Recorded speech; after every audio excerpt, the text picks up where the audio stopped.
আলমারি থেকে হলুদ রঙের শাড়িটা বের করে বিছানায় রেখে আমার স্ত্রী শ্রাবণীকে বললাম, তাড়াতাড়ি এই শাড়িটা পরে তৈরি হয়ে নাও। আর আলমারিতে একটা সবুজ রঙের শাড়ি আছে, এটা ভুলেও কখনো পরবে না। আমার মাথায় আসে না মানুষ সবুজ রঙের শাড়ি কিভাবে পরে। আর হ্যাঁ, চুলগুলো খোপা করবে, মুখে কোনো মেকআপের দরকার নেই, ঠোঁটে কোনো লিপস্টিক লাগাবে না, আর চোখে মাস্কারা কিংবা কাজল এইসব হাবিজাবি জিনিস একদম কিছুই দিবে না। তুমি সাজলে আর তোমার চোখে কাজল দিলে তোমাকে আলিফ লায়লার ডাইনির মতো লাগে। আমার কথা শুনে শ্রাবণী শুধু আমার দিকে বিরক্তিকর দৃষ্টিতে তাকালো। আমি আর কিছু না বলে চুপচাপ অন্য রুমে চলে গেলাম। ঘন্টাখানেক পর শ্রাবণী আসলো। শ্রাবণী সবুজ রঙের শাড়ি পরেছে, মুখে হালকা মেকআপ, ঠোঁটে গোলাপি রঙের লিপস্টিক, চোখে গাঢ় করে কাজল দেওয়া, আর খোলা চুলে শ্রাবণীকে খুব ভয়ঙ্কর রকমের সুন্দর লাগছে। আমি মুচকি হেসে শ্রাবণীকে বললাম, আমি যদি বলতাম কাল আমার কিনে আনা সবুজ রঙের শাড়িটা পরো, একটু সাজগোজ করো, চোখে কাজল দাও, তুমি সেটা কখনোই করতে না। কারণ আমি যা বলি তুমি ঠিক তার উল্টোটা করো, তাই আজ উল্টো করে বললাম আর তুমি ঠিক করে করলে। শ্রাবণীর আগে দাঁতের সাথে দাঁত চেপে বলল, আমি যাব না করতে বাইরে।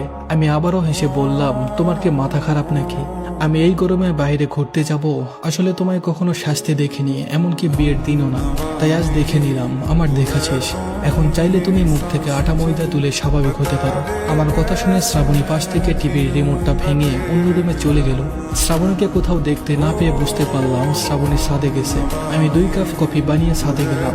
ছাদের কর্নিশে হাত রেখে শ্রাবণী দূরে তাকিয়ে আছে। আমার গলার শব্দ শুনে শ্রাবণী আমার দিকে তাকাতেই আমি ওর দিকে কফির মগটা বাড়িয়ে দিয়ে বললাম, নাও কফি খাও। শ্রাবণী বিরক্ত হয়ে আমাকে বলল, আমি পৃথিবীতে অল্প কয়েকজন অমানুষ দেখেছি, তার মধ্যে আপনিও একজন। আপনাকে সাকিব বলেছিল আমরা দুজন দুজনকে ভালোবাসি, তবুও আপনি আমায় বিয়ে করতে রাজি হলেন। দেখলেন মেয়ে সুন্দর, আর অমনি লোভ সামলাতে পারলেন না। আমি এই বিষয়ে কিছু না বলে শ্রাবণীকে বললাম, কফিটা খেয়ে দেখো, খুব ভালো হয়েছে, আমি নিজে হাতে বানিয়েছি। শ্রাবণী কফিটা আমার মুখে ছুরি মেরে চলে গেল। আমি দূরে তাকিয়ে রইলাম। অফিসের বস ফাইলটা আমার হাতে দিয়ে মুখটা মলিন করে বললেন, পিয়াস সাহেব শেষমেশ আমাদের ছেড়ে চলেই যাবেন। আমি মৃদু হেসে বললাম, আপনাদের ছেড়ে তো যাচ্ছি না, শুধু বদলি হচ্ছি। বস কৌতূহল চোখে আমার দিকে তাকিয়ে বলল, আপনার বাসা এখানে, সকল আত্মীয় স্বজন এখানে থাকে, তবু আপনি এইখান থেকে বদলি হচ্ছেন কেন? আমি চেয়ার থেকে উঠতে উঠতে বসকে বললাম, তেমন কিছু না স্যার, এই শহরটাই খুব একঘেয়েমি লাগছে, তাই বদলি নিচ্ছি। অফিস থেকে বাসায় এসে কলিং বেল বাজাতেই আমার খালাতো ভাই লিমন দরজা খুলল। আমি লিমনকে দেখে হেসে বললাম, কিরে তুই আসলি কখন?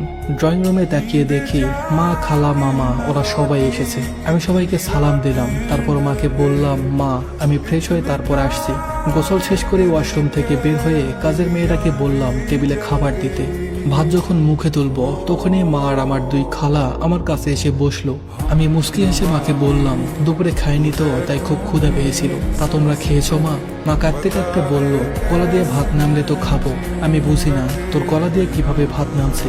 এত বড় একটা ঘটনা ঘটলো, যেখানে আমাদের মান সম্মান ইজ্জত শেষ হয়ে গেল, সেখানে তুই বসে বসে ভাত ফিরছিস, শেষে কিনা একটা খারাপ মেয়েকে বাড়ির বউ করে নিয়ে আসলাম। আমি মার দিকে তাকিয়ে বললাম, শ্রাবণীকে নিয়ে বাজে কথা বলো না মা। খালা রেগে গিয়ে বলল, খারাপকে খারাপ বলবে না তো কি বলবে? কেন তুই জানিস না তোর বইয়ের ভিডিও ভাইরাল হয়েছে? সিসি না জানি আরো কত ছেলের সাথে এমন করেছে। এমন সময় মামা ভিতর থেকে এসে বলল, এই মেয়ের জন্মের ঠিক নেই, তাই এমন করেছে, তুই তোর বউকে কিছু বলবি না? না, আর সহ্য করা যায় না। আমি মামার দিকে তাকিয়ে বললাম, কি বলবো আমি আমার বউকে? যেখানে আমার চরিত্রের ঠিক নেই, সেখানে আমি আমার বউয়ের চরিত্র নিয়ে কিভাবে প্রশ্ন তুলব? যখন আমি আর আমার গার্লফ্রেন্ড কোনা পালিয়ে গিয়েছিলাম, তখন তোমরা 5 দিন পর আমাদের ময়মনসিংহ থেকে ধরে নিয়ে এসেছিলে। আমি তোমাদের সবার কাছে অনুরোধ করেছিলাম আমার সাথে কোনার বিয়ে দিতে, কিন্তু তোমরা কেউ রাজি হওনি। আমি তোমাদের পায়ে ধরে বলেছিলাম আমি মেয়েটার সাথে উল্টো পাল্টা অনেক কিছু করে ফেলেছি, এখন বিয়ে না করলে মেয়েটাকে ঠকানো হবে। কিন্তু তোমরা আমার কোনো কথা মানোনি, বরং হাসতে হাসতে বলেছিলে ছেলে মানুষ টুকটাক এমন করেই। তোমাদের জন্য শেষে কোনার ওর পরিবার কোথায় হারিয়ে যায় জানি না। আমি আর ওদের খুঁজে পেলাম না। আর আমার মা আমায় ইমোশনাল ব্ল্যাকমেল করে শ্রাবণীর সাথে আমার বিয়ে ঠিক করে। শ্রাবণী একজনকে বিশ্বাস করে ঠকেছে, আর আমি একজনের বিশ্বাসকে ঠকিয়েছি। হিসাব করে দেখো আমি শ্রাবণীর চেয়েও বেশি অপরাধী। নিজের রুমে এসে দেখি শ্রাবণী অনবরত কান্না করছে। আমি ওর পাশে গিয়ে বসলাম, বললাম, সাকিব যদি আমায় সরাসরি এসে বলতো তোমাদের রিলেশন আছে, আমি কখনোই তোমায় বিয়ে করতাম না। কিন্তু আমার ইনবক্সে তোমাদের অন্তরঙ্গ মুহূর্তের ভিডিওটা পাঠিয়েছিল। যে ছেলে তার ভালোবাসার মানুষের অন্তরঙ্গ ভিডিও অন্য একজন অচেনা মানুষকে দিতে পারে, সে আর যাই হোক ভালোবাসতে পারে না। শ্রাবণী মাথা নিচু করে চুপ হয়ে আছে। আমি ওর হাতটা ধরে বললাম, তোমার পিছনে ফেলে আসা 22 বছর জীবনে কখন কি হয়েছে না হয়েছে এই বিষয়ে কোনোদিন আমি তোমাকে কিছু বলবো না। শুধু খেয়াল রাখো সামনে যেন কোনো ভুল না হয়। শ্রাবণী অবাক হয়ে আমার দিকে তাকিয়ে বলল, আমি খারাপ মেয়ে জেনেও আমায় আপনি বিয়ে করলেন? আমি মৃদু হেসে বললাম, খারাপ ছেলে তো, তাই খারাপ মেয়েকে বিয়ে করেছি। এখন তাড়াতাড়ি সবকিছু গুছিয়ে নাও। হুট করে আমার নেত্রকোনায় বদলি হয়ে গেছে, তাই আমরা এখন নেত্রকোনায় চলে যাব।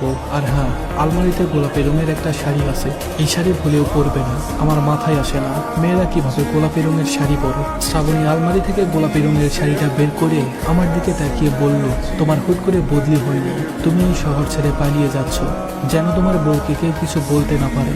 বাসের জানালা দিয়ে শ্রাবণী বাইরের দিকে তাকিয়ে আছে, আর পিয়াস ওর কাঁধে মাথা রেখে ঘুমাচ্ছে। শ্রাবণী ভেবেছিল পিয়াসকে বিয়ে করে ওর জীবনটা শেষ হয়ে গেছে, আর এখন সে ভাবছে শেষ থেকে আবার সবকিছু শুরু হয়েছে। ধন্যবাদ সবাইকে।